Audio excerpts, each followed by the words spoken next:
मी खूपच लाडावलेला होतो. त्या गोष्टी जणू काही आज घडल्यासारख्या वाटतात. स्वतःची पुस्तके असावीत म्हणजे फक्त स्वतःच्या मालकीची, एवढीच त्यावेळी माझी महत्त्वाकांक्षा होती. त्या महत्त्वाकांक्षेमधूनच हल्लीचे माझे ग्रंथसंग्रहालय निर्माण झाले आहे. त्यावेळी सुद्धा नवीन नवीन पुस्तके आणून देण्यासाठी मी माझ्या वडिलांच्या जवळ हट्ट धरीत असे. पण एखादे पुस्तक मागितले की ते संध्याकाळपर्यंत माझ्या वडिलांनी कोठून तरी आणून दिले नाही असे कधीच झाले नाही. आमची आर्थिक स्थिती खूपच हलाखीची होती. ही गोष्ट आत्ताच मी तुम्हाला सांगितली, पण त्यावेळी मला त्या गोष्टीची फारशी जाणीव नव्हती. माझ्या वडिलांचे अंतःकरण थोर यात शंकाच नाही. माझ्याकडून एखाद्या पुस्तकाची मागणी आली की खिशात पैसे असोत किंवा नसोत, बहुतेक वेळा खिशात पैसे नसायचे. आपले नेहमीचे मुंडासे खाकोटीस मारून माझ्या वडिलांची स्वारी थेट बाहेर पडायची. त्यावेळी माझ्या दोघीही वडील बहिणी येथेच मुंबईत असायच्या. त्यांची त्यावेळी लग्ने झालेली होती.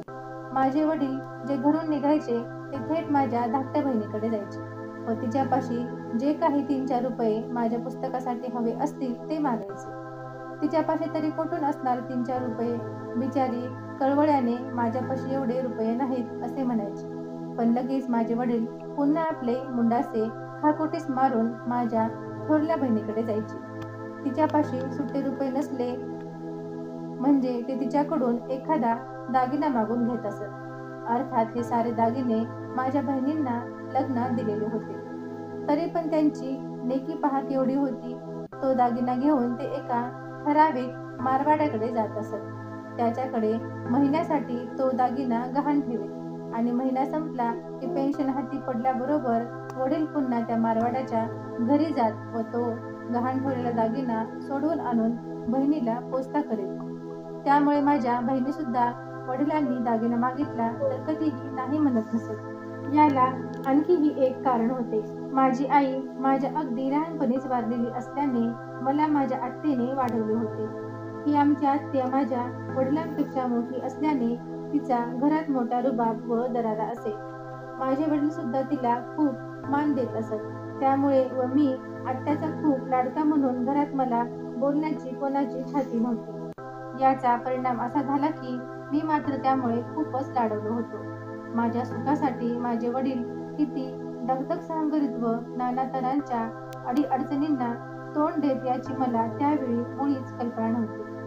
मी शेंडीला चपचपीत तेल चोपडून या नव्या आणलेल्या पुस्तकांची उशी करून खुशाल झोपी जायचो. या पुस्तकांची त्यामुळे काय दुर्दशा होत असेल याची तुम्हीच कल्पना केलेली बरी. लहान वयापासून मला वाचनाचा विलक्षण नाद लागला.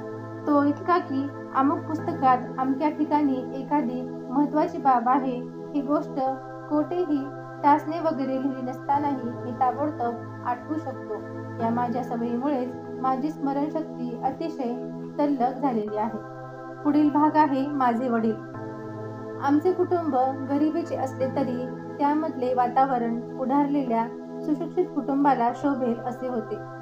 आम्हामध्ये विद्येची अभिरुची उत्पन्न व्हावी, आमचे चारित्र्य सोज्वळ बनावे यासाठी आमचे वडील अतिशय दक्ष असत. सकाळी जेवायला बसायच्या आधी ते आम्हाला देवघरात बसून भजने, अभंग, दोहे म्हणायला लावीत. अर्थातच आम्ही सारे, त्यापैकी विशेषतः मी, नेहमीच टाळ करायचो. कसे तरी 2-4 अभंग अर्धेमुर्धे म्हणून आम्ही जेवणासाठी ताटावर येऊन बसायचो.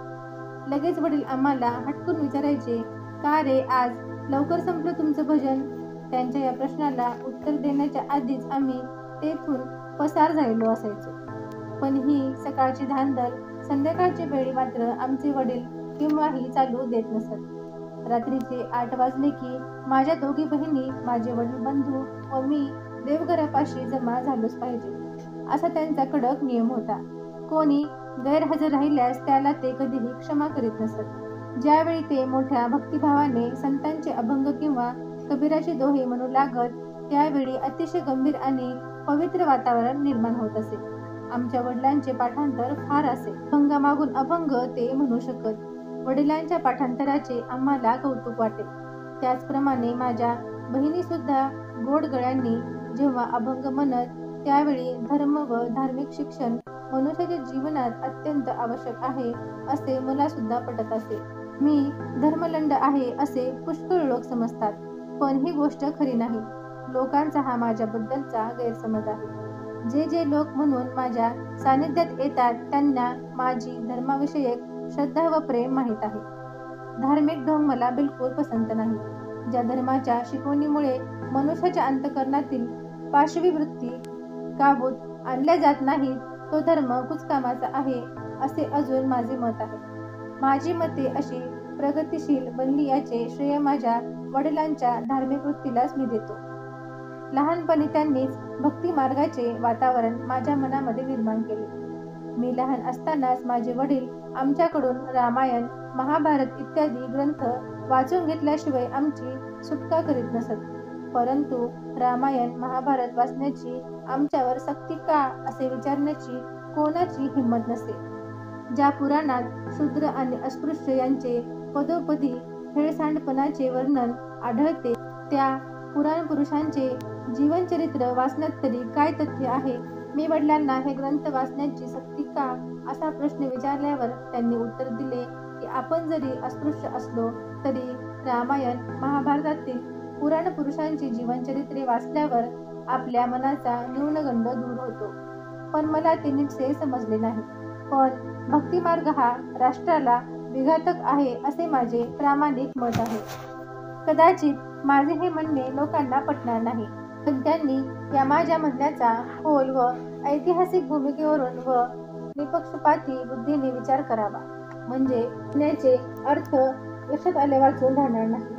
माणसाने बुद्धिवादाबरोबरच माणुसकीच्या दृष्टीने प्रत्येक बाबींचा विचार करण्यास शिकावे. वडिलांच्या पाठांतरणामुळे मुक्तेश्वर, तुकाराम वगैरे संत कवींची कवने मला तोंडपाठ झाली. एवढेच नव्हे तर काव्यांवर मी मनाप्रमाणे विचार करू लागलो. माझ्या इतका मराठी संत कवींचा खोल अभ्यास केलेली फार थोडी माणसे असतील. मला भाषांची फार आवड आहे. मी इंग्रजी तर उत्तम जाणतोच. इंग्रजी इतकाच मला मराठीचाही अभिमान आहे. मी कैक वर्षे बहिष्कृत भारत, मूकनायक या साप्ताहिकांचा संपादक होतो व मराठीतच मी बरेच लिखाण केलेले आहे. जनता पत्रात येणारे मुख्य संपादकीय लेख बहुतेक सारे माझ्या लेखणीतून उतरलेले होते. जर्मन भाषेचाही मी चांगला अभ्यास केला आहे. आता मी ती थोडीशी विसरलो असलं तरी थोड्या दिवसांच्या साफसफाईने मी ती पुन्हा वाचू शकेन अशी मला उमेद आहे. मी गुजरातीत परवा अहमदाबादेला व्याख्यान दिले होते. ते तुम्हाला माहीतच आहे. मराठीत व्याख्यान देण्यास प्रथम मला उगाच भीती वाटत होती, पण मराठीमध्येही मी चांगले बोलू शकतो असे मला पुढे आढळून आले. मला फ्रेंच भाषा पण येते. आता मला माझ्या वडिलांविषयी आणखीन 2-4 महत्त्वाच्या गोष्टी सांगाव्याशा वाटतात. मी BA व्हावे याबद्दल माझ्या वडिलांना अत्यंत तळमळ वाटत असे. पहाटे 2 वाजता उठून मी अभ्यास करीत असे. पहाटेच्या वेळी मन शांत, प्रसन्न असल्यामुळे अभ्यास चांगला होतो अशी माझी समजूत आहे. परीक्षेच्या वेळी मी पहाटे 2 वाजता जागे व्हावे म्हणून माझे वडील 2 वाजेपर्यंत स्वतः झोपत नसत. आरंभी सकाळी उठायचे माझ्या जीवावर येत असे. वडिलांनी जबरदस्ती करून मला उठवले की मनातल्या मनात काहीतरी रागाने मी पुटपुटत असे. माझ्या उशाशी त्यावेळी एक समये ठेवलेली असे. त्यातले तेल व वाट उजेड देणार तरी किती व मी वाचणार तरी किती. जेमतेम पहाटेच्या 5 वाजेपर्यंत अंथरुणातल्या अंथरुणात या कुशीवरून त्या कुशीवर लोळत लवंडत मी काहीतरी अभ्यास करायचा किंवा निदान अभ्यासाचे सोंग तरी छान आणायचा. 5 वाजल्यानंतर मात्र 1 मिनिट सुद्धा अंथरुणावर निजण्याची आम्हाला परवानगी नसे. मी वडिलांना नेहमी म्हणायचो की मी कधीही नापास होत नाही व दरवर्षी बिनभोगट पास होत असतो. हे नाही का पुरेसे होत, मग मी आणखीन अभ्यास करावा म्हणून तुम्ही माझ्या मागे का लागता?